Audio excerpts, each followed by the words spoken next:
Clipse just won't go away, man. The Clipse are still out here in these streets making waves and interviewing and they doing it the old-fashioned way. Yeah, man, having people talking to journalists. Yeah, talking to journalists and, you know, making the rounds, as you will. You know, that's just something that we saw growing up. People used to make the rounds and hit the radio stations and, you know, was started to bring up some conversations about their rollout. So the question is, the Clipse album rollout, is this all-time great? This is an all-time great rollout. Because I'm seeing a lot of people say they hit the nail on the head in terms of how this was released. Absolutely. So let me say my piece and then we can get into it. Okay. So I'm talking about from interviews with Elliott Wilson, GQ, the New York Times. Now they have had a couple features that have popped up here and there for the past, you know, couple years. It seems like they were on the track to getting it right. They also dropped the 2 singles leading into the project. They had festival reunions.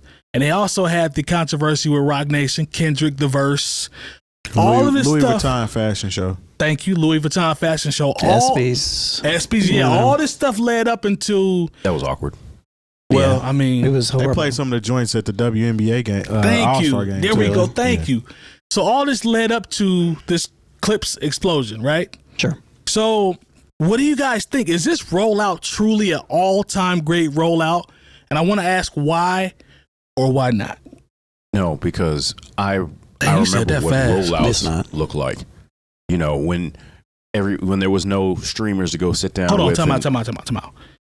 So this is an updated Kid podcast. You cannot use those metrics. You have to think about where we are now. I can actually and what they're use doing those now metrics because Malice is 52 and pushing late 40s. Right. Because when you're talking about, you have to do it now, right? But when you're talking about saying all great time, of all time, you have to include all time. Then no, okay. I mean, I remember when, you know, one of the greatest. One of? No. I mean, this is we're so used to a level of mediocrity and laziness when it comes to people saying, "Hey, I got some art out there, check it out." That applies to this? No, this doesn't. Like the fact that there's a level of effort put into it. Okay. Like we want to put it as all time, but like I remember when, you know, the crazy lead up to, and of course it's Michael Jackson, but the crazy lead up to Michael Jackson albums. No, you can't. And then and then you're gonna take it to hip hop. I remember the crazy lead up to, you know, when Jay-Z put out Kingdom Come, you know, Budweiser deal on Monday Night Football, you know, Doggy Style. When I'm thinking about rollouts, I remember when everybody had a real rollout. Had to. And so when you're talking about like now, what you're seeing is just more of a traditional rollout. But to say this is an all-time rollout, it's not even close. So not even in the hip-hop world. Let me ask you this, to your point. You want to talk about a rollout? Let's talk about Dr. Dre 2001, where he showed up in Times Square with the Lowrider. That was an all-time rollout. I'm not doing that because I'm bringing everything up to where we are now in an era where this doesn't happen. Yeah, that's the problem. We think it's great because it doesn't happen. But I could see your argument having more credence if the album flopped. Not only did they do this, but the album is successful in the first couple weeks. In today's era where nobody cops records, does that count? I think the problem is you're saying is the Clipse album rollout the greatest of all, or the all-time. I should have said one of the greatest of all time. That's my mistake. This is a great album rollout. Okay. When you talk about all time, then no, you can't. Okay. These are artists that are cut from the same cloth as those same artists because they've been out since then. So they're doing the exact same thing that they've been doing it, but they're just doing it. They're using more resources now. They've been the Clipse for 25 years, That's and they've been successful.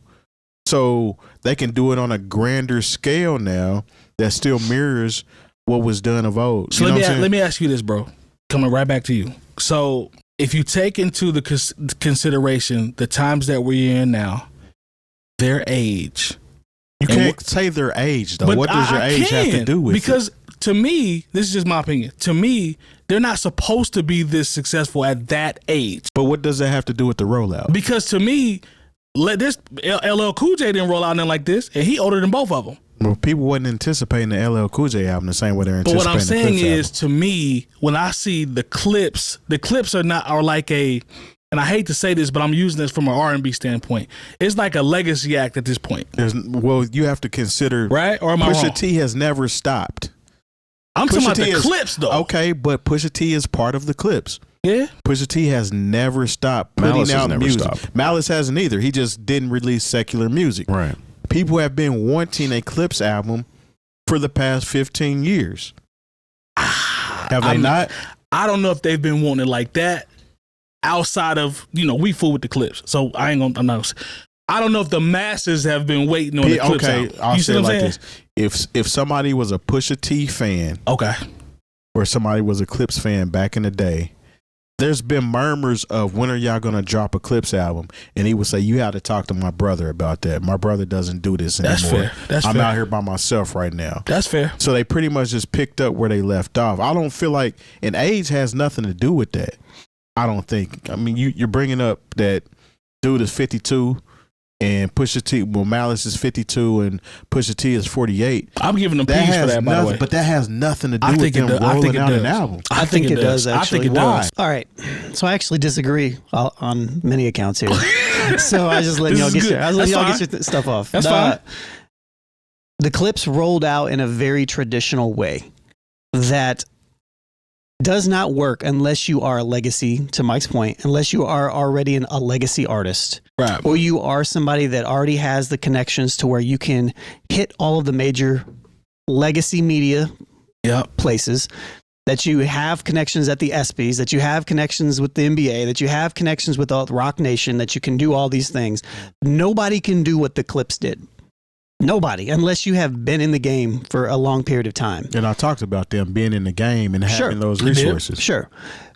I think what they did as far as this rollout is actually pretty spectacular, but I also don't think that anybody else should, number one, try to do it that way. I think it would be stupid to try it that way. They are a one-of-one type of act that has a legacy behind them. Yeah. That has all these connections to all these people. Yeah, even have the Kanye West controversy. You have all this stuff. You have Pharrell Williams attached to the project. You have a Kendrick Lamar feature. Yes. Yeah. All these things this will not work well for 99.9% of any artist that wants to release a record.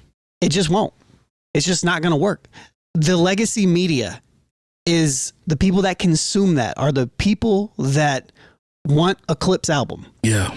That, So, if you're considering that legacy, because that's pretty much what I said. People have wanted a Clipse album. Those people, yeah. All right. So Pusha T's never stopped, though. Sure.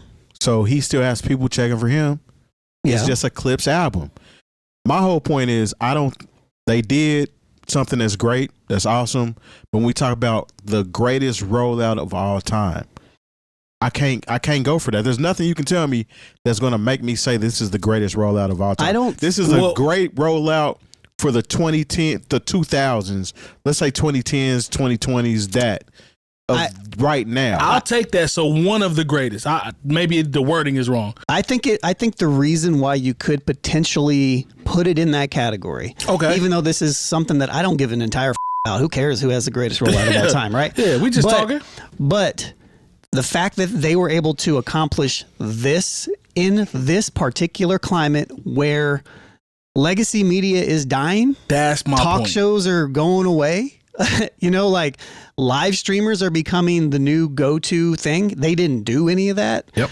I think when you factor all that into the where they're at and the fact that they did well, I think that this was a spectacular rollout for them specifically. And I think we are just used to it as people that like these legacy artists. We've seen this a bazillion times over. This isn't a new model, but it is a new model to people that are used to like just people just dropping that part, or like going to a streamer or doing stuff like that. Like we've seen this for 20, 30 years or longer than that. But what you're saying is what makes it unique to this time frame. It makes it unique to this time frame and to them specifically. Like Kanye doesn't have to do this. No. It's very unique. Very, very, very unique to the Clipse specifically. Yeah. So I think what I would word this as is the Clipse did exactly, whoever's in charge of their promotion, their PR team, they did exactly what they needed to do for their artists to get them in the place that they needed to be. So kudos to you.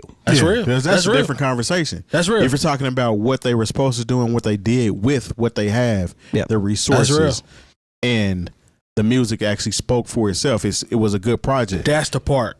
Except for the ESPYs. The ESPYs was, whew. I didn't even see the ESPYs. Yeah, the ESPYs wasn't it, though. Yeah, they tried to go out there and do grinding. And, the crowd was not even. That wasn't it. That wasn't it. It was weird. That wasn't it. You guys That's the only one where I'm like, nah, we could have kept that one. Yeah. Everything else is money, but that wasn't it. That wasn't it. I still think we kind of not, or some people ain't giving the Clipse their P's, because, I mean, as far as like a rap duo, I feel like the Clipse have never dropped a dud.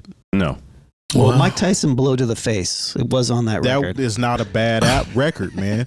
I don't care how many times you keep saying that. That is not a bad record. Go listen to Raekwon's album. Every single one of those beats could replace that beat, and it would have a bigger impact. I gotta agree with him on that one, man. I gotta agree with him on that. The whole feeling of the whole song to me is cool. I like it. I'm with Lone on that one. I'm losing faith in the world. I'm sorry. Off of that, I'm with Lone on that one. I ain't arguing with deep in my soul. I can't argue with him on that one. I'm sure you've heard a lot worse. Being a content curator, I know that there's no way that you can put that as something that's hurting the world. Look, he's heard a lot of stuff that hurts the world. If it wasn't Pusha T and Malice on that record, how funny would that be? That beat is not that bad, man. It's that bad, bro. It's not. It's that bad. It's not. It's really bad. And we two people that's telling you the truth. Well, y'all make beats and produce, and y'all do things of that I think nature. it's also. I think maybe I agree with you guys on a lot of things, but that song is just not a bad song. I think also maybe the fact that it is a 1-bar loop, and the fact that I could probably make that in less than 30 seconds. That goes into it, doesn't it? It does. It goes into it. It's like. Lone could just fall out the chair and do that. And Pharrell's better than that. Yeah. That goes into it as well. That's part of it. Pharrell's better than he's way better than that. Yeah, well. But whatever. It's neither here nor there. Whatever. It's a great album. It was a great rollout. Yeah, it fit with the album enough. Yeah. Jay, what you think, man? Where we at? Like I said, it's just whenever people try to say of all time or the greatest. One of, bro. No, I'm not even putting it in that category. I've seen some incredible things as far as like, the promotion, some of the stuff they used to do as far as not publicity stunts, but the things that they do to roll out an album, the things magnetize the artists. I think about, even though I remember the Big Bang, for Busta Rhymes, they really pulled out all the stops Aftermath did to get that album. Did they have a budget for that? Well, yes, they had a budget. Okay. Oh, you don't think there's a budget involved with getting the Clipse to all these places? Not like it was back then. Not like it was back then. I mean, and once again, I'm not just saying, compared to these people who go sit down with Kai Cenat or whoever. Like, I'm talking about, when you talk about all time, I'm talking about all time.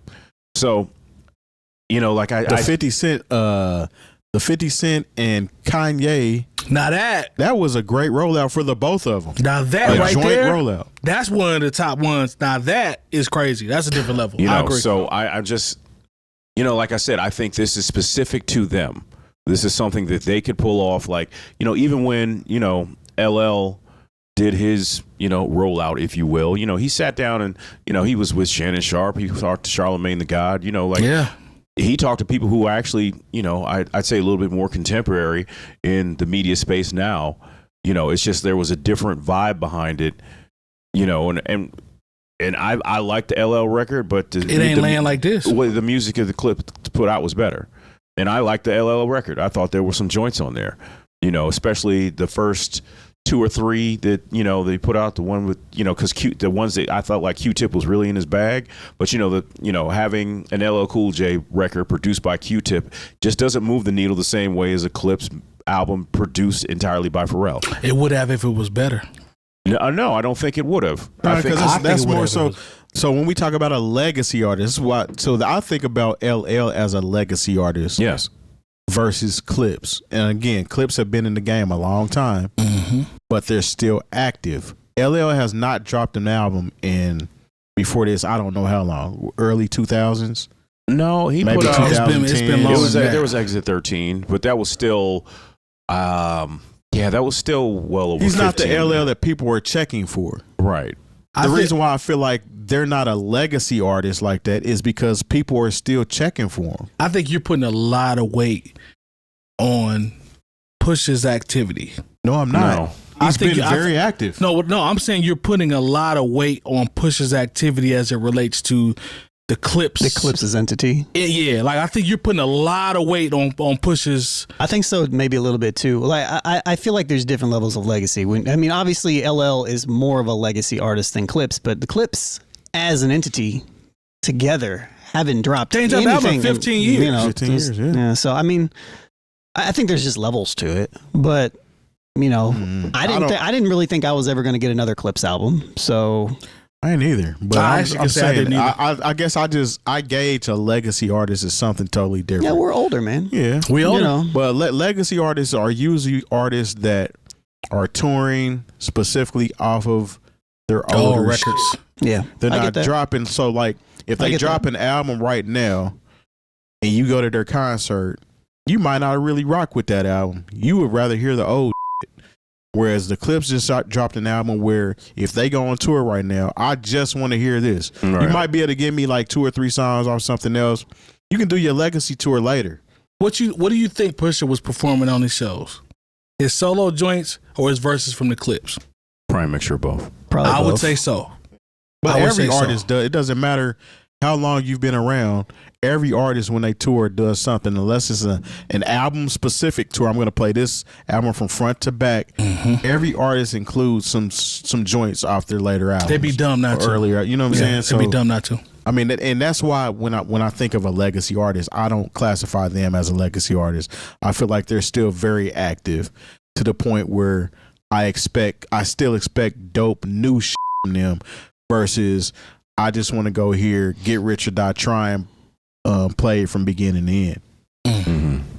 Either way, the project dope. I'm glad they're it's very successful, and I see the Billboard numbers, an independent album, and all the rest of that stuff. So Great job. Yeah, shout out to them for sold winning. like 100-some thousand 100, in the yeah, first like week, that's- which is the win in today's climate. Hell yeah! Oh so yeah, that's, and I stopped into Indie CD and Vinyl because I wanted to get the actual physical piece. yeah. They were sold out. That's even better. You know, I had That's dope. You can get it on Complex. I had a special order. Well, you know, I wanted to go to Indie CD and But Vinyl. they get the T-shirt and the pack and everything. Oh I like to get my hands on the wax. yeah, I like to get the wax for this Yeah. one. yeah. Same way I got the killer mic. I wanted to have this as an actual, you know, I had to go. as a full, because once again, because in the streaming era, I'm never going to probably be able to listen to these songs enough times for it to count as a full sale, and like that's what they deserve from me as a consumer and as a fan. I can dig it. Shout out to Indie CD and Vinyl. Yep.